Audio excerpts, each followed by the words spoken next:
Hi, Prof Bob. Remember yesterday I asked you about why some liquids dissolve in each other and others don't? And you invited me to come and talk to you? Well, here I am. You asked me what I thought, and I said, like dissolves like. But you said I'd better come and have a chat. Well, Aussie, like dissolves like, it's not a bad guideline. I wouldn't bank on having the right prediction every time. And in any case, like dissolves like is not an explanation of why things happen. That's an entirely different question. But firstly, Aussie, some jargon. Here I've got some water and some ethanol. I'll pour the ethanol into the water.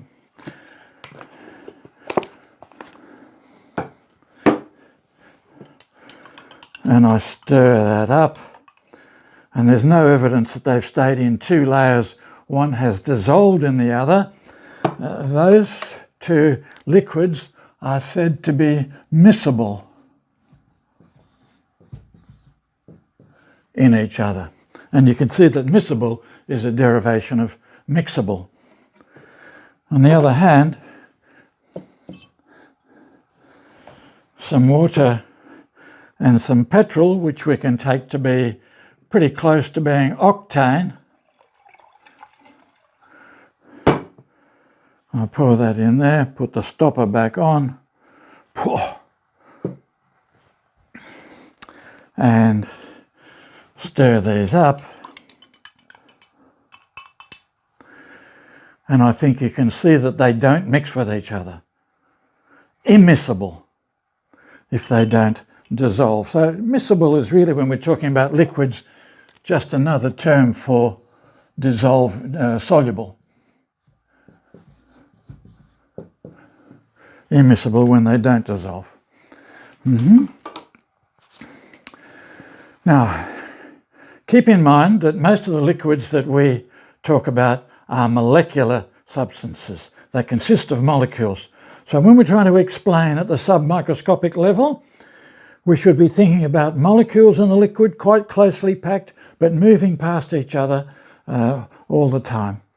They're not frozen in place ever. There's forces of attraction between them, but those forces don't hold them locked in. It just means that they slow them down a bit and maybe orientate them a little as they go past. Now, I want to show you something that illustrates one of the most profound ideas in science. What's this, Aussie? I've got some M&Ms. Maybe I shouldn't be using product placement. Some lollyballs or something. A layer of green ones and a layer of orange ones, quite distinctly separated from each other. Now watch. I'll let them do what they want if gravity wasn't holding them in the position they are now.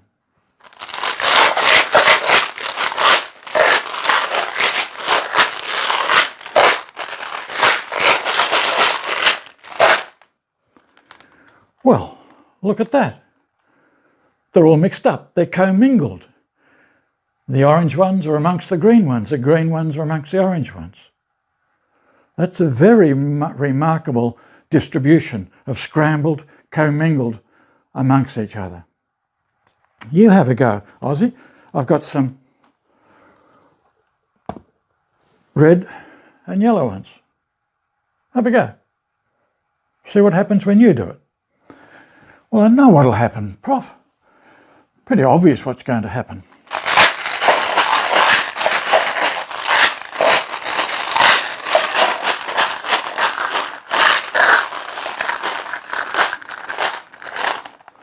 Yeah, all mixed up, of course. It's just what happens. You want to know what I did yesterday with these? You don't? I'm going to tell you anyway. I did that experiment, starting off from two separate layers, 17,462 times. And every single time they finished up scrambled, commingled amongst each other. Not only that, when I started off with them scrambled and I shook them up, really shook them up, not once in 13,248 times did they separate out either orange on the bottom and green on top, or green on the bottom, orange on top, or green ones over this side and orange ones over this side. Not once. What got up my nose was when I was doing the first one, starting with layers.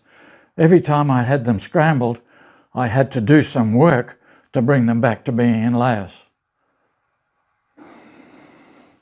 Well, it's natural for things to mix up, isn't it? Isn't that what you call getting more random the other day? Absolutely it is. I'll express it a bit more fancy terms,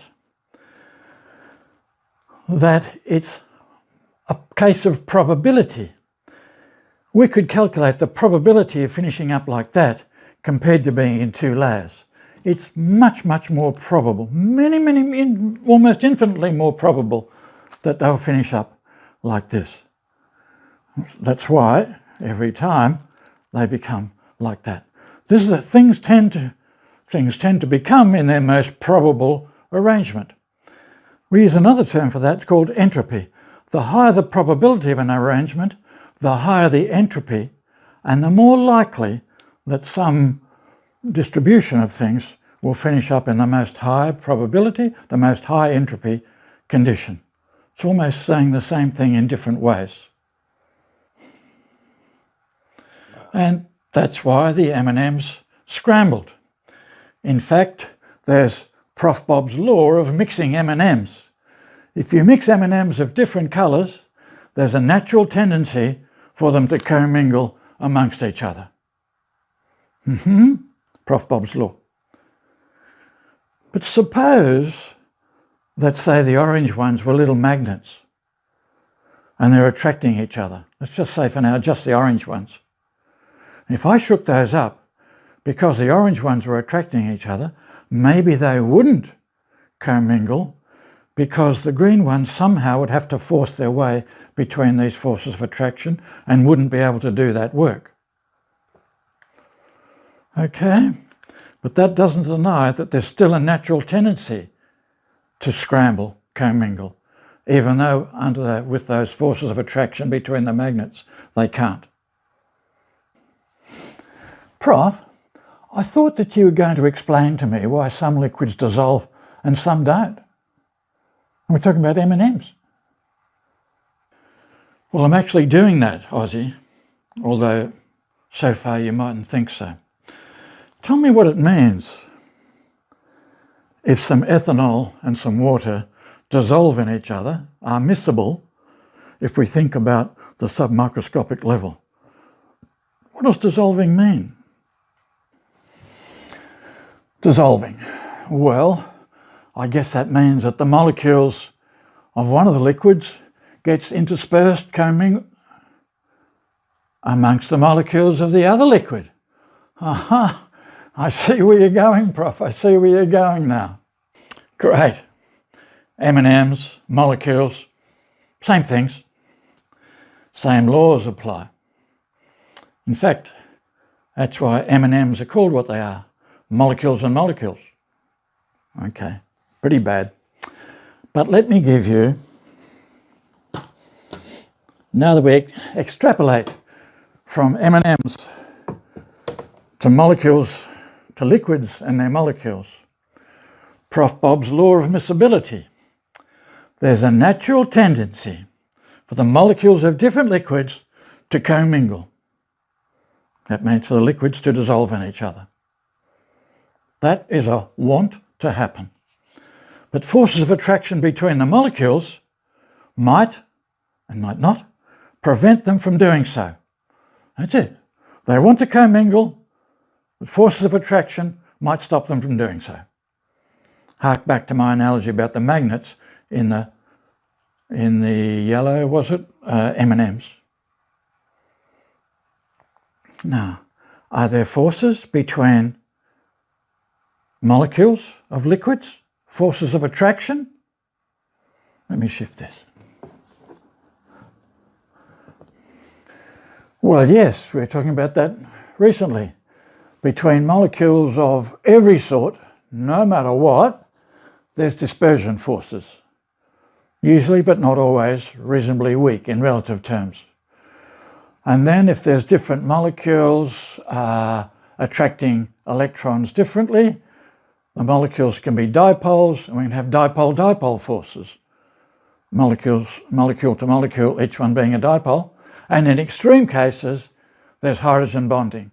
And we've talked about the specific situation when hydrogen bonding's operating. Yeah, sure. Between every molecule, there are forces of attraction. Between every molecule, all molecules. Good. And if there are forces of attraction between molecules, to separate them, we have to do work. Right? And that actually takes the system to a higher energy.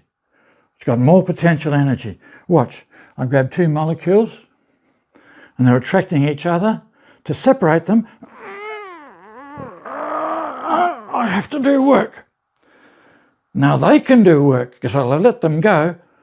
They'll attract each other and won't exactly go bang into each other, but they've now got more potential energy than they had a while ago. As a result, and they got more equivalent to the amount of work I've just done. Bing! See, they just went back. Right? What work has to be done if we're going to dissolve molecules of one liquid into another in terms of separation of molecules that are attracting each other? Well, can I use ethanol and water as an example? For ethanol to dissolve in water, water molecules have hydrogen bonding between them. For ethanol molecules to get in between them, to intersperse between the water molecules would have to be pushed apart for the ethanol molecules to fit in between them. Just like those magnetic M&Ms. So that would stop the molecules from getting in between and commingling. Well, hang on. Ethanol is soluble in water. So I'm a bit confused. Perhaps, Ozzy, you haven't considered all the forces of attraction that are relevant. Sure, for the ethanol molecules to fit in between the water molecules have to be pushed apart.